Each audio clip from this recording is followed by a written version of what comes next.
students, today we'll discuss the structure of ATP in detail. So what does ATP stands for? ATP, the full form of ATP is adenosine triphosphate. Adenosine triphosphate. Tri means 3. There should be a 3 phosphate. 3 phosphates and adenosine has 2 words. But then you must have thinking what is the structure of ATP और हम इसको क्यों पढ़ रहे हैं. तो पहले वो चीज क्लियर कर लेते हैं.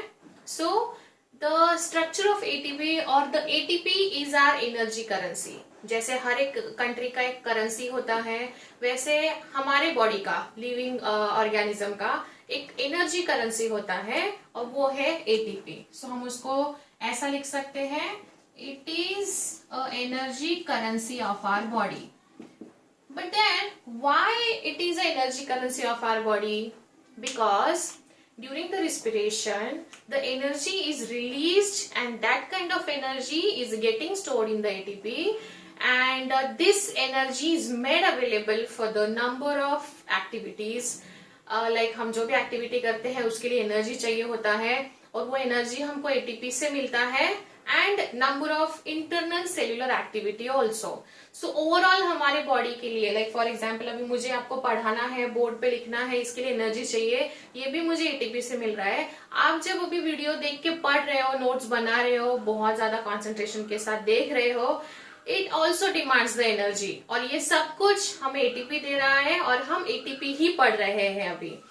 सो there are 3 components in ATP altogether. So we'll find out what all components are present in ATP. So adenosine. Adenosine comprises 2 words. First is adenine and another would be a sugar. मतलब adenosine को अगर इस word को अगर आपने split किया तो आपको 2 वर्ड्स मिलते हैं, एडेनाइन एंड शुगर. सो ये जो है एडेनाइन एंड शुगर, ये these 2 components all together makes a adenosine. आप ऐसे भी याद रख सकते हो, adenine plus sugar makes a adenosine. But then adenine है क्या और शुगर कौन सी है ये हम पढ़ेंगे. Adenine it's a purine. It's a purine but ये क्या है, it's a nitrogenous base. It's a nitrogenous base. There are 4 nitrogenous bases available and out of these 4, 1 is adenine. So बचे हुए 3 हम structure of DNA में पढ़ेंगे. So yes, adenine is a purine nitrogenous base plus कौन सी sugar होती है, ribose sugar. It makes again adenosine. Okay, so इतना भी याद रख लिया तो भी more than enough, लेकिन हम इसका स्ट्रक्चर भी पढ़ेंगे. एंड ट्राइफॉस्फेट मतलब कितने फॉस्फेट्स होने चाहिए, there should be a 3 phosphate. ना ही 2 होने चाहिए, ना ही 1 होना चाहिए, ना ही 4 होने चाहिए. याद रखो, T for triphosphate. Now will see इसका स्ट्रक्चर कैसा होता है.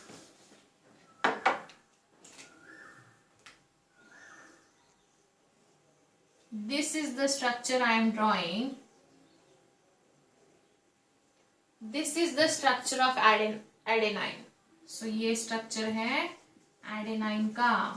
कहाँ से लेके कहाँ तक, यहाँ से लेके यहाँ तक adenine का structure है. दूसरा क्या था, adenine के साथ sugar था. So हम यहाँ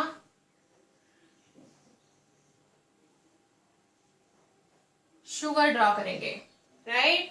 सो this is the ribose sugar. ये ब्लैक वाला जो मैंने ड्रॉ किया है, this is the structure of sugar.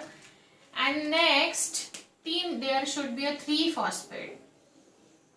First, second and third phosphate. This has a high energy bond और ये जो 2 है, these are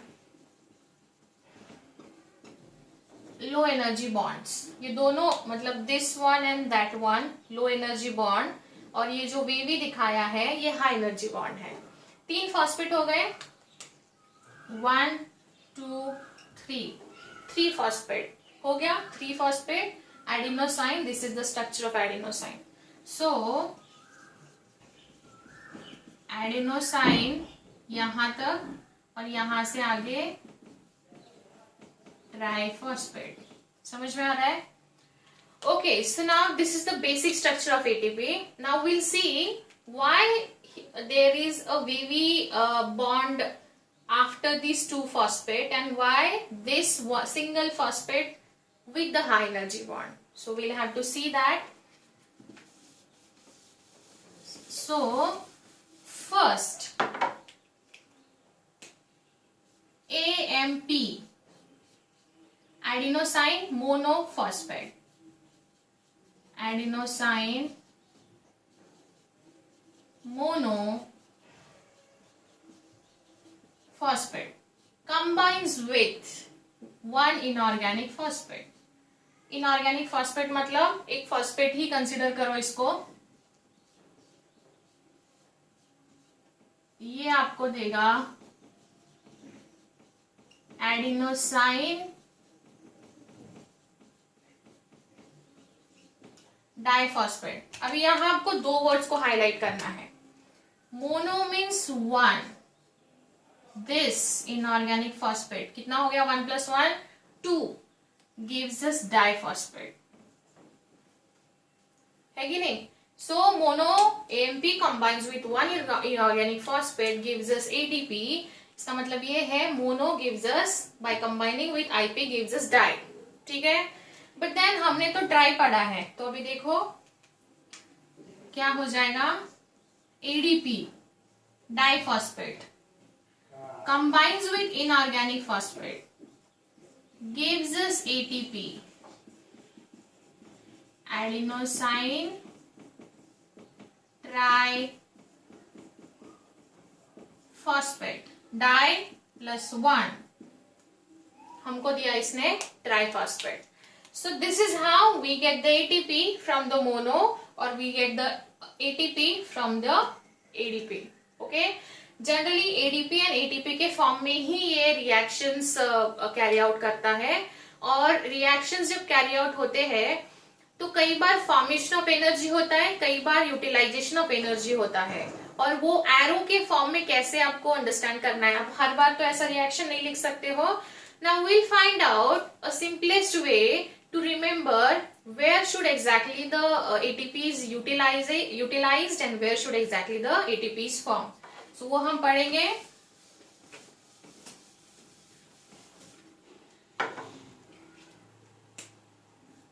Now ADP, ATP या फिर सेम ही लिखते हैं, ADP, ATP। Now see, यहां अगर मैंने एरो इधर किया है, now look at this pointed thing यहां, तो अभी मुझे कौन बताएगा एनर्जी जनरेट हो रहा है कि एनर्जी फॉर्म हो रहा है?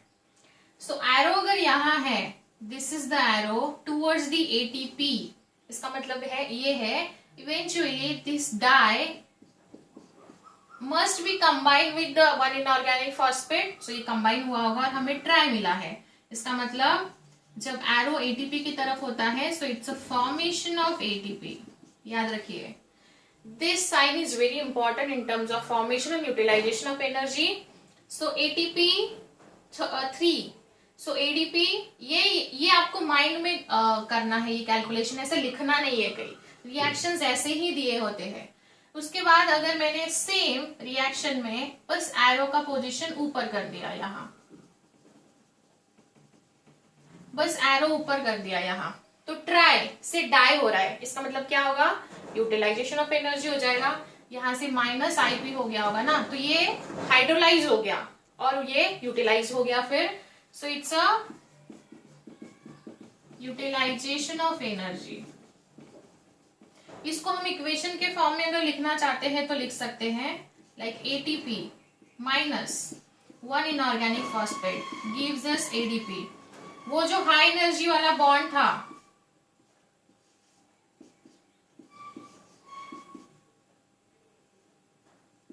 वो तो निकल गया ना, माइनस IP.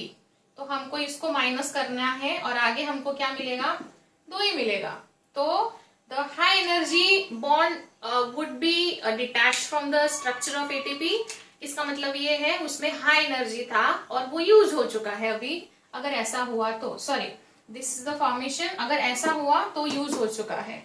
और अगर आपने ADP प्लस IP किया तो ATP बन जाएगा. मतलब उसमें ATP कैसे बनेगा, ऑलरेडी 2 फॉस्फेट है और उसमें इनऑर्गेनिक फॉस्फेट आ गया तो ATP तो ऑलरेडी बन गया ना. और ये जो है माइनस हो गया, मतलब it's utilisation of energy. Utilisation of energy, formation of energy बहुत इजी है, easy to remember, easy to understand. बस ये एरो आपको याद रखना है. अगर ये एरो आपने याद रख लिया तो आपकी ATP का स्ट्रक्चर क्लियर हो जाएगा और आप इस पे कोई भी क्वेश्चन आया तो सॉल्व कर पाओगे. सो यस, आप ये स्ट्रक्चर ड्रॉ करिए, इसके बेस्ड क्वेश्चन सॉल्व करिए. And if any doubt please let me know. I hope you have all understood the structure of ATP. In next session, we'll see the structure of prokaryotic cell, but we'll stop here with the structure of ATP. Okay, thank you.